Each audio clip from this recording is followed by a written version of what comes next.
del mundo, porque este es un PIB del mundo, incluye los países de crecimiento rápido como China y la India, y sabemos que está indicando es que los países, las economías, las 7 economías más fuertes de Occidente en su tasa de crecimiento, y bueno, están llegando a una discusión de la que no ha salido. Hay una disminución gradual del PIB.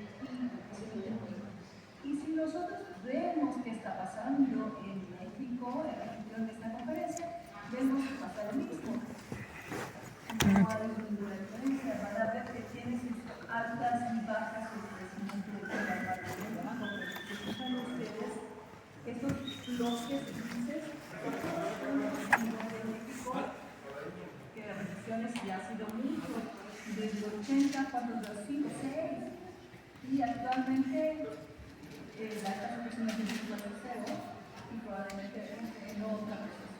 Por tanto, hay una desaceleración en México que refleja la desaceleración mundial. La parte superior de la derecha, la gráfica, nos damos cuenta del comportamiento de las últimas décadas, sobre todo la década de los 20 desde la pandemia. La tasa de crecimiento de México ha sido nada más de un 1% promedio. En 2010 con el punto de 2.3, pero los años después un bajo general. Por tanto, México tiene un desaceleramiento, un estancamiento casi, no es potencial en el mundo de los otras partes. ¿Y por qué se está desacelerando la economía mundial? Básicamente se debe a que una disminución en la inversión, un crecimiento que está bajo por la inversión. Esto quiere decir que el nivel de inversión, sobre todo la inversión en activos productivos que aumentan el valor producido, eso es clave para el crecimiento y para mejorar los estándares de vida de nuestra población. Pero la inversión del PIB, porque con el uso de la distribución aquí como en todas las economías mundiales, desde el 2007 con la excepción de China, vemos que, este es el mapa, esta es la inversión de China baja de un 4%, muy por arriba de lo que el resto del mundo, si tomamos en consideración las economías. La roja acá, menos del 23%, antes estaba casi en el 28%, y lo mismo aplica con otras partes del mundo que, a diferencia de China, todos los mercados excepto China han tenido en general un declive hasta más o menos la misma tasa de inversión negativa en las economías. Solamente China se ve con una diferencia. Entonces hay un declive muy significativo, 10% en la versión de la tasa del PIB en las economías principales de la primera parte del siglo XXI. ¿Y por qué pasa esto? Marx lo diría muy claramente. Marx diría que hay una tendencia general de las utilidades del capital que vayan disminuyendo con el tiempo en las economías del mundo, sobre todo las capitalistas. Y en esta gráfica de las 7 más fuertes del mundo, que se llaman como G7, estudian. Estas economías las podríamos llamar el core imperialista del mundo, y podemos ver que en un periodo desde 1950 ha habido una desaceleración en sus utilidades. No línea recta, porque fue muy alto en los 50, 60, la edad dorada, luego una caída muy fuerte en el 80, en el periodo de la gran disminución de las utilidades, después una recuperación neoliberal, que fue, pues pudo subirlo en el G7 de alguna manera, pero desde entonces, desde finales del siglo XX, tenemos todo hacia una disminución significativa en la tasa de las utilidades del bloque imperialista. Únicamente, pues por 2020, la pandemia dio un poquito de empujón, pero aún así por debajo de los niveles de los 60, 70 y los 90. ¿Qué significa esto? Que hay por conseguir más ganancias, más utilidades en el mundo, hay más competencia entre las naciones para subir sus exportaciones, para que haya más inversión, para tener más dinero, y esto ha llevado, sobre todo desde finales de la crisis financiera global y la gran recesión, a a una desaceleración en la expansión de lo que antes se llamaba la globalización, la expansión del comercio, con respecto al PIB en el mundo, que beneficiaba a muchos países, pero que también beneficiaba a los países más ricos más que a los pobres. Pero bueno, entonces de alguna manera se ven ganando. Ahora no, tenemos un porcentaje del PIB que está plano por completo desde la gran recesión y continúa así. Y el pronóstico que da el Fondo Monetario Internacional con el Banco Mundial es que esto continuará hasta finales de esta década. Entonces es el fin de la globalización, la fragmentación del comercio, lo que estamos viendo. Parte de este proceso es por un declive que tiene la economía estadounidense, que también el dólar, como se refleja en el índice del dólar, que es la medición del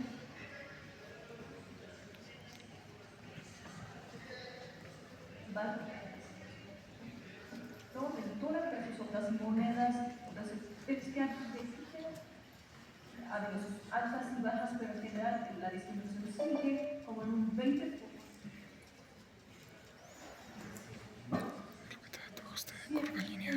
En comparación con el oro mucho más. Pero el dólar aún así sigue siendo la moneda más fuerte de las reservas del mundo y del sistema financiero, como bien especialmente más. Pero pueden ver que este efecto en el dólar también es un reflejo del declive relativo del norte global de los países imperialistas del norte del mundo. Y lo que hemos visto entonces es el inicio del aumento en otros países que están siendo fuertes, en el PIB, sobre todo China. Ya hemos hablado acerca del PIB. Rusia, India, China y Sudáfrica. Ahora este grupo también está incluido en otros países, pero dentro de los BRICS, China ahora es 17.5% del PIB mundial, es la cantidad más grande, después de la India a un 7% y otros países del grupo de BRICS pequeñitos, 3, 2, en general son los 5%.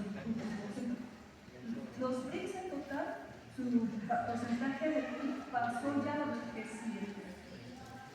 Hay, por tanto, un cambio en el peso, la dominancia relativa del PIB entre los países fuera del norte global, imperialista, y el inicio, si se les combina, de este funcionamiento más fuerte de los BRICS en el PIB mundial.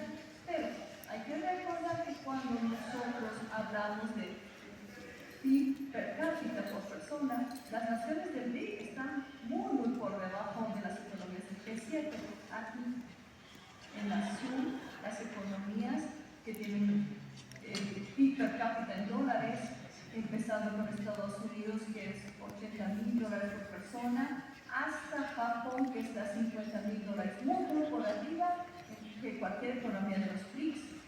Rusia, China y demás per cápita, nada que ver con los G7. Entonces, a pesar de que los BRICS ahora sí tienen un PIB más grande global que los G7, esto no se traduce al per cápita. Y como pueden ver, esto tiene otras influencias en otros factores.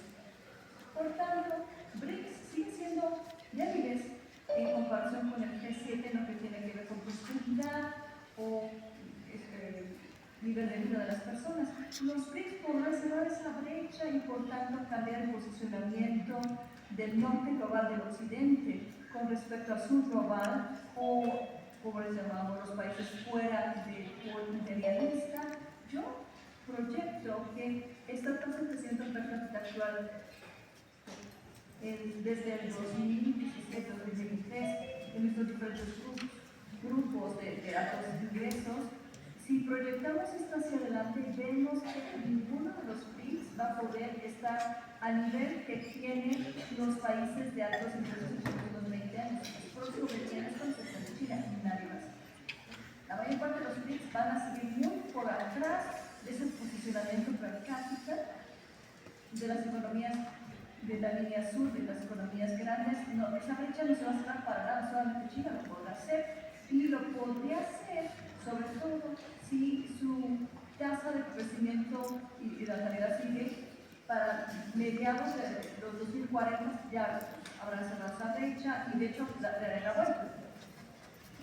Serían los líderes en el G7 después del G7, pero eso será 20 años. La idea entonces es que la gente que dice que BRICS van a ir contra los G7 se tiene que cuestionar si tú ves esta proyección per cápita. Y como lo ha dicho el Banco Mundial recientemente, el PIB per cápita de los de altos ingresos para el 2017 se recuperará y estará a los niveles antes de la pandemia del 2020, pero que en los países en vías de desarrollo, la mayoría de ellos seguirán por debajo de lo que estaban en el 2020, con la excepción de China, que podría llevar a estas otras economías unas 2 décadas a recuperar las pérdidas que tuvieron en los 2020. Es decir, que los países pobres no van a tener ninguna mejora en su calidad de vida en los lugares más poblados del mundo. En lugar de que avancen, van a seguir rezagándose más, las tasas de pobreza seguirán creciendo. Y porque nada va a poder recuperarse, bueno, en perspectiva hay 2 explicaciones. La de Marx, que se puede dividir en 2 partes. La primera es que hay gigantescas de los países del sur sobre todo, pero también de los países desarrollados en general, del sur global al norte global, a través del comercio, de transferencias de ingresos, a través de inversión y a través de transferencias de capital. Esas transferencias enormes que ya se dan y seguirán dándose, reducen la capacidad del sur global, incluyendo los BRICS, de que realmente cierren esas brechas. Y la otra razón es porque la rentabilidad está cayendo en todo el mundo en las economías capitalistas, pero más rápido cae en el sur global. Por tanto, esto reduce su capacidad de los capitalistas del sur global de que acumulen capital e inviertan, y reduce su capacidad de aumentar su productividad y su ingreso per cápita. Esta desventaja relativa para las economías del sur global les hace imposible que puedan ponerse al día. Y este es el punto aquí. La convergencia de rentabilidad, la línea azul, va hasta los 50. Y después, si quieren, les cuento dónde saca esto. Este es el declive imperialista, que ya les había mencionado en la gráfica original del G7, pero en rojo tenemos el bloque dominante en las economías periféricas del sur global, que tienen más utilidades. ¿Por qué? Porque su nivel de inversión en tecnología, en composición orgánica del capital es más baja, y por tanto hay más gente que gasta en cuestiones de tecnología que las economías desarrolladas, pero conforme vayan introduciendo su tecnología, su tasa cae más rápido. Y esto significa que existe una tendencia de que van a dejar de invertir si su rentabilidad pues ya se cae más rápido. Este es el caso de México y Estados Unidos. Fíjense, Estados Unidos sigue siendo más bajo, como un 8%, sobre todo esta medición en particular, pero fíjense qué tan rápido la tasa de ROI interna ha caído en México en los últimos 70 años. Este es un indicio de que esta convergencia se está dando y que va a ser muy difícil para el sur global que realmente expanda y cierre las brechas. Entonces, como yo les dije, estas transferencias de valor gigantescas del sur global hacia el norte global continúan. Y de acuerdo con Jessica Rocket, analizó qué tanto vale eso del periodo de 1990 al 2020 y tiene una cifra acumulada de 70 trillones de dólares que han pasado del sur global a través del comercio, la transferencia de valores al norte global. Es un 6% de la producción mundial del sector productivo de las economías. Es decir, hace una transferencia gigantesca que debilita la capacidad de las fuerzas capitalistas del sur de poderse al corriente con los demás. Y en la derecha van ustedes que los flujos de ingresos que se han dado, esto es lo mismo que el comercio, son los flujos de comercio de intereses, utilidades y transferencias de fondos durante los últimos 8 años. Este es el porcentaje del PIB. Van a ver ustedes que Japón ha tomado un gran ingreso de sus activos y ha desarrollado e invertido mucho, tiene 1% de PIB anual durante este periodo, y todos los países del BRICS, hasta los del BRICS, menos de 1% año van desapareciendo más estos grupos del sur al norte de países como Brasil, tal vez está más que eso. México no está en esta gráfica, pero México está igual de mal que Brasil. De hecho, México, Indonesia, Rusia, Corea del Sur y Brasil son las que más dan valor hacia afuera con base en esas transferencias y flujos que se tienen. Al mismo tiempo tenemos que sigue creciendo impresionantemente, no va a bajar, más bien va a seguir endeudándose al mundo, porque si no tienes ganancias de comercio y tus inversiones, entonces la deuda sigue creciendo y como las empresas se endeudan más para tratar de compensar, los gobiernos también se endeudan más para tratar de manejar sus propios servicios y vemos por tanto que un aumento, sí, en el norte capitalista avanzado, pero también los mercados emergentes, que sigue también con cada vez más grandes de la deuda global que está llegando a más de 350 trillones, $4 billones, según las últimas cifras, y entonces esto sería una tercera parte casi que es lo que se va en los mercados emergentes. La inversión importa, como ya les dije antes, y el nivel de inversión es importante. La inversión de China en el PIB es el doble de esto de Estados Unidos y más que el doble que Bretaña o Brasil. La inversión de China es 20% desde los 90, mientras que Japón ha caído un 20% y Brasil un 11%. Entonces, China es la línea morada, las cifras más recientes del 2020 sigue siendo muy alto y la India relativamente alto, pero cuando vamos a países como Brasil está cayendo y es más bajo que en Estados Unidos. Entonces, es casi imposible esperar una expansión de la economía o que se cierre esa brecha.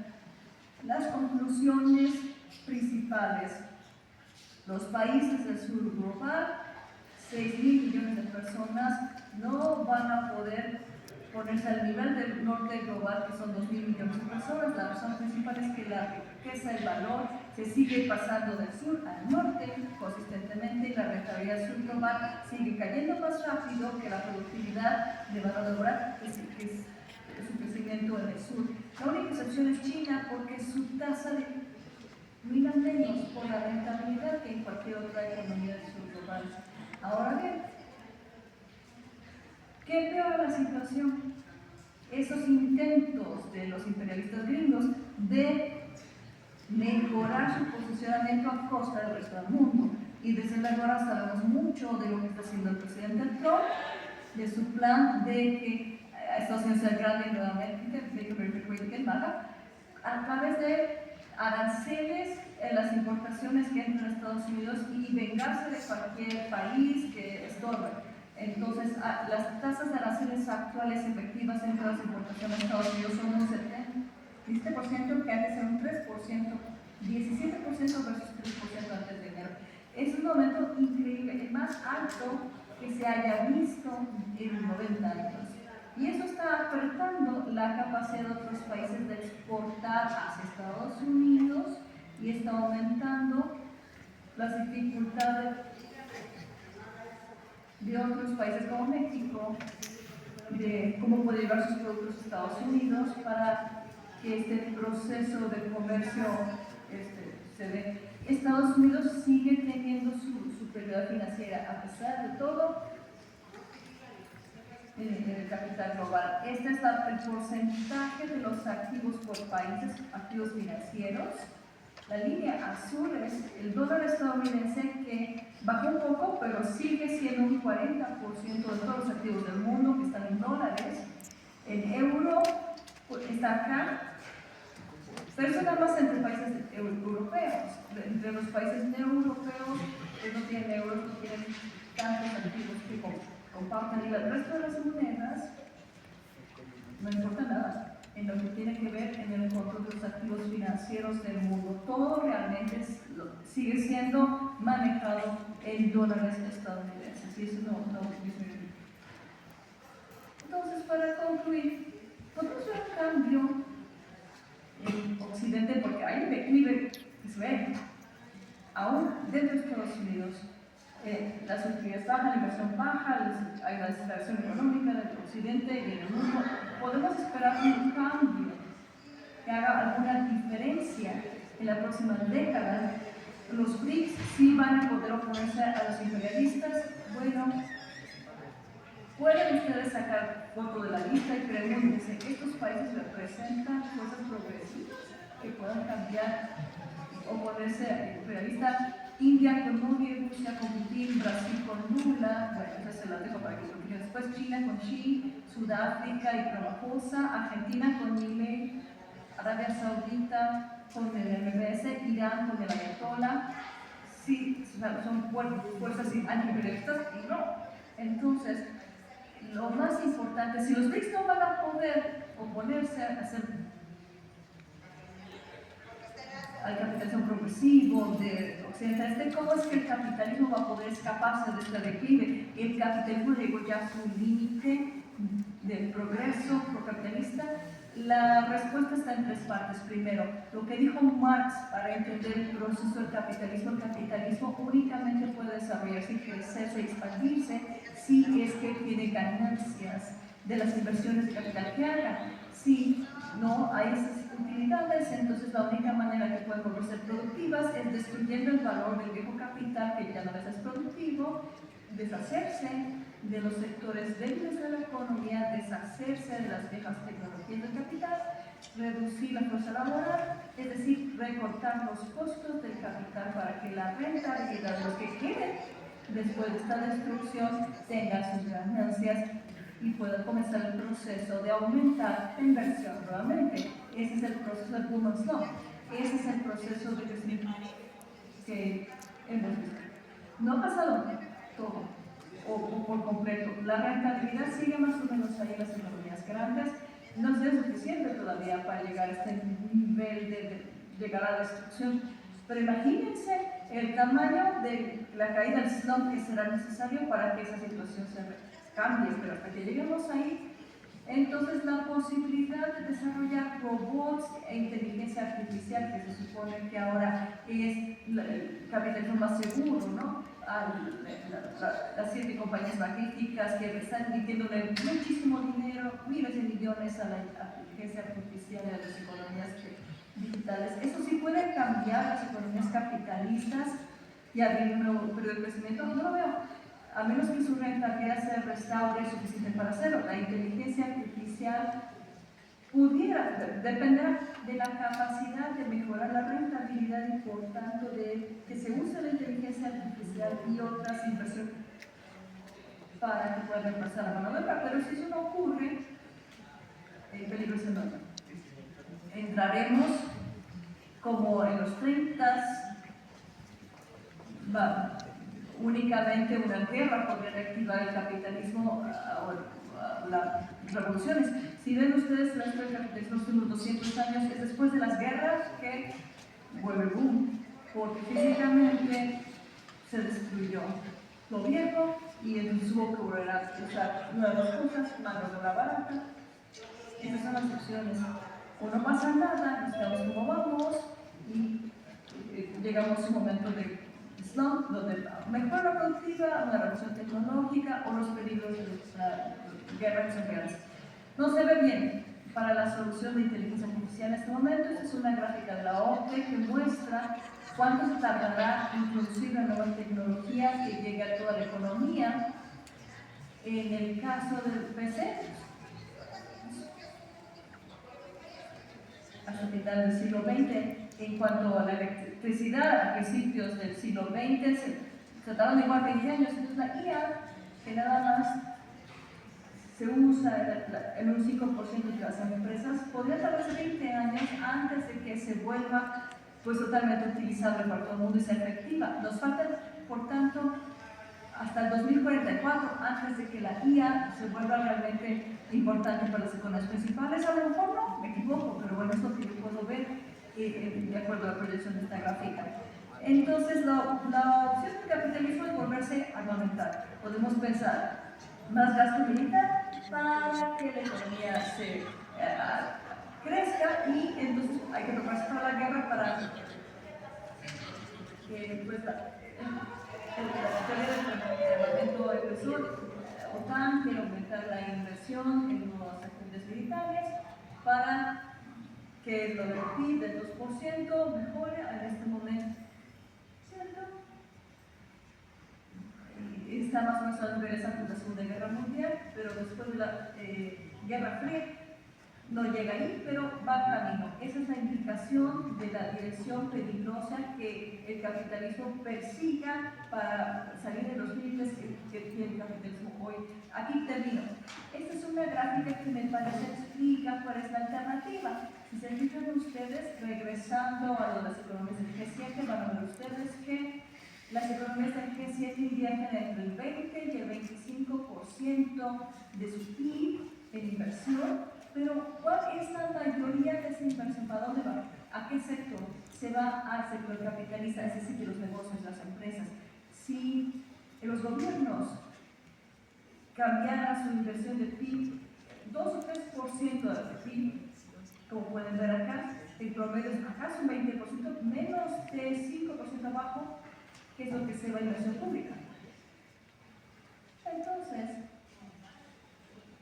para la clase trabajadora es revertir esta gráfica, que sea un 75-80% que el gobierno la realice hacia las necesidades sociales y en inversiones productivas, y que el papel y la participación de los negocios capitalistas sea lo chiquito del país y no al revés. Y si eso pasara, entonces podríamos tener una cosa totalmente diferente en expandir la economía, y el sur global y el oriente podrían ya ponerse a la par